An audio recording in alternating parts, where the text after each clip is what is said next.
Assalamualaikum warahmatullahi wabarakatuh. Berikut ini kita akan membahas mengenai jenis-jenis resiko. Di sini kita sudah memasuki part kedua di manajemen resiko. Baik, untuk selanjutnya langsung saja kita membahas apa saja yang disebut jenis dari resiko. Oke, di sini ada salah satu jenis resiko yang namanya resiko kredit.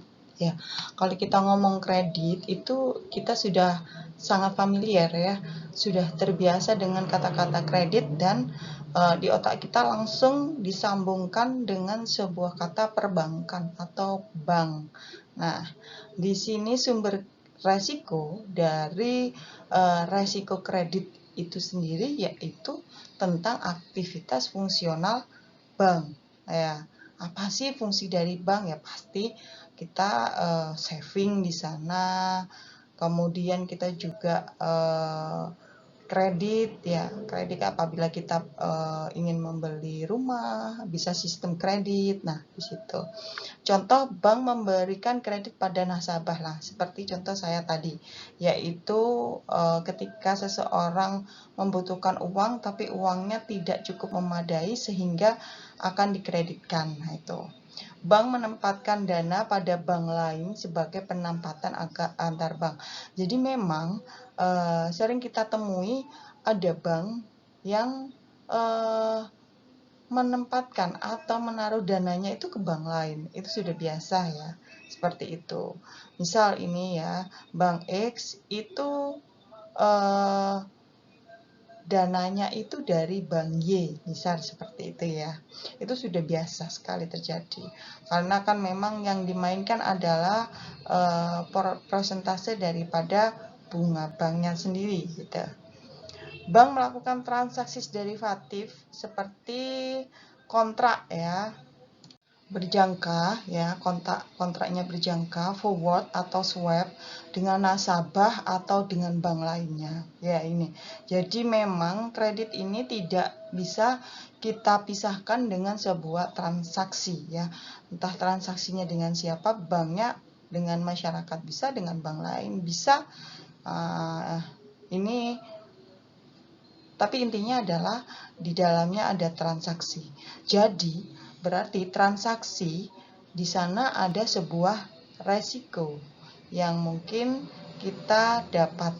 Misal ya, resiko kreditnya ketika bank memberi kredit pada nasabah, bisa jadi nasabahnya gagal bayar ya karena tidak punya uang. Nah, ini salah satu bentuk resiko. Jenis resiko selanjutnya yaitu jenis resiko pasar. Nah, resiko pasar ini kalau kita brainstorming lagi mengenai pasar ini apa sih gitu ya. Nah, kalau kita brainstorming lagi tentang pasar, maka sumber resikonya adalah akibat perubahan faktor pasar termasuk resiko perubahan harga option. Ya, jadi kita ada faktor-faktor pasar yang membuat perubahan harga di situ. Ya, apa saja? Nah, ini. Adapun faktor-faktor dari pasarnya sendiri itu apa sih? Nah, di sini ada nilai tukar, suku bunga, harga saham, harga komoditas. Ya. Nah, kalau misal suku bunganya tinggi, apa yang terjadi? Harga-harga akan apa? Naik atau turun? Kemudian, bank memberi obligasi negara dengan kupon tetap.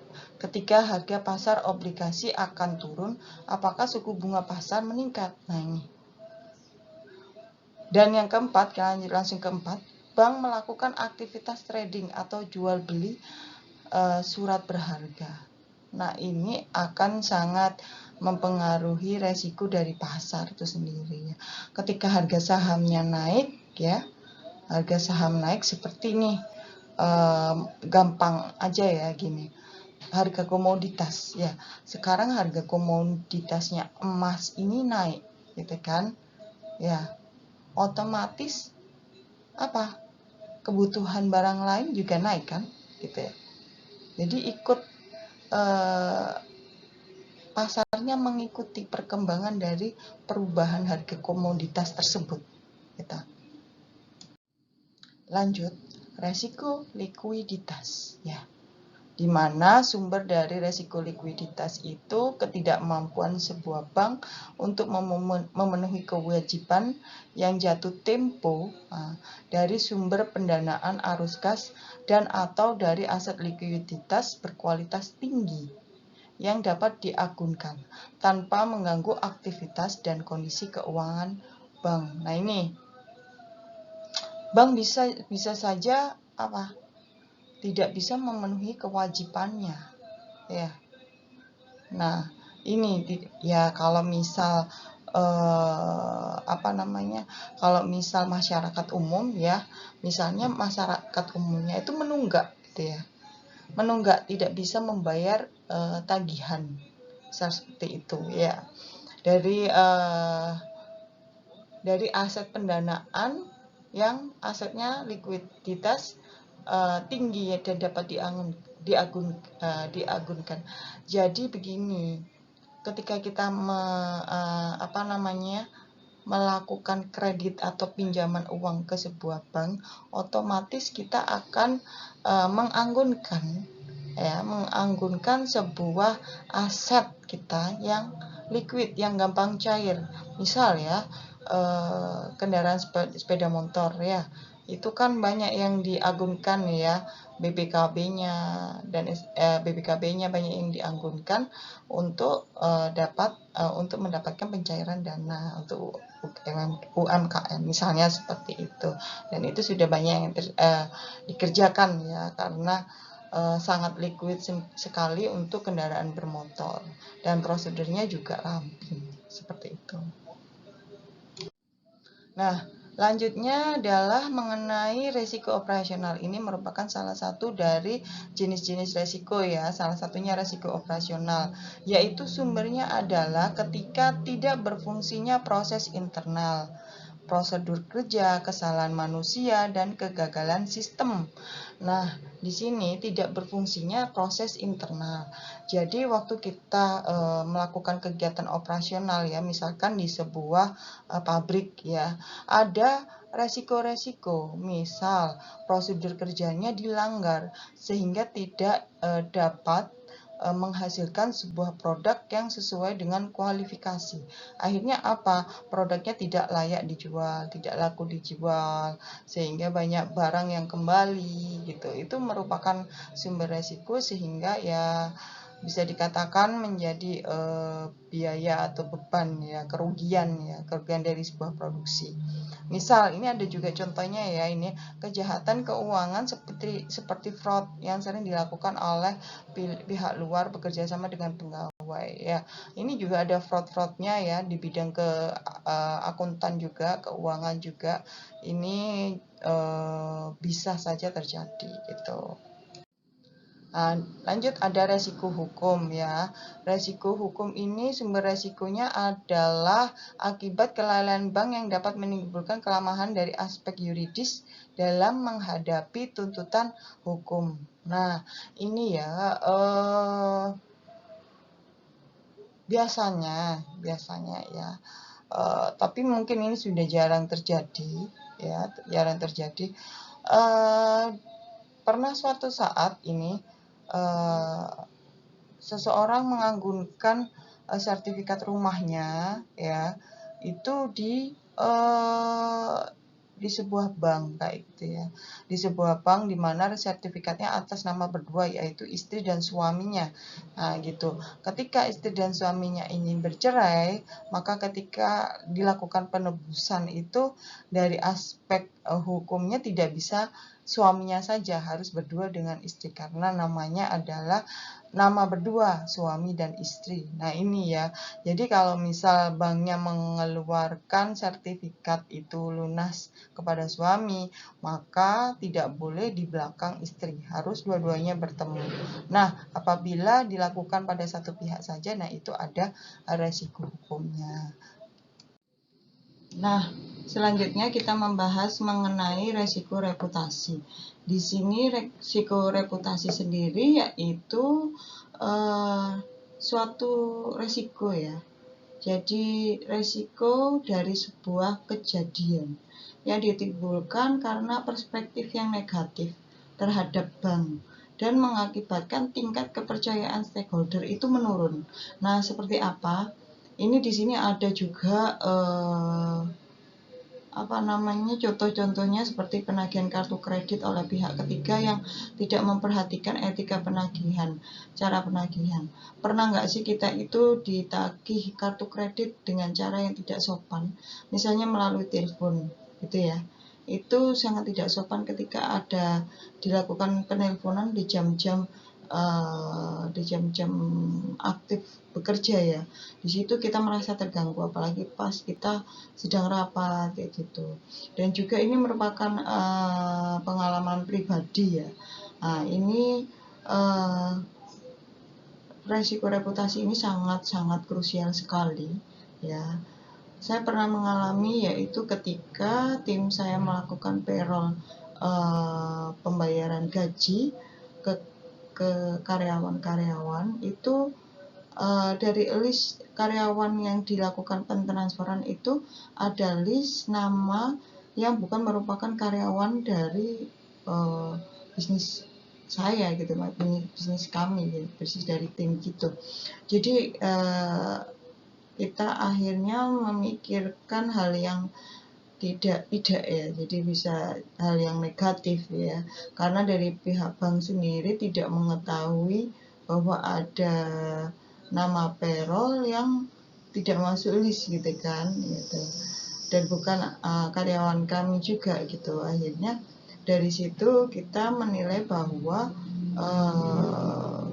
bank tersebut tidak begitu konsen terhadap hal-hal yang kritis gitu ya, karena ini kan merupakan sebuah trust atau kepercayaan dari customer sendiri, yang dimana customer itu apabila sudah trust menggunakan sebuah layanan, dia jarang untuk berpindah ya.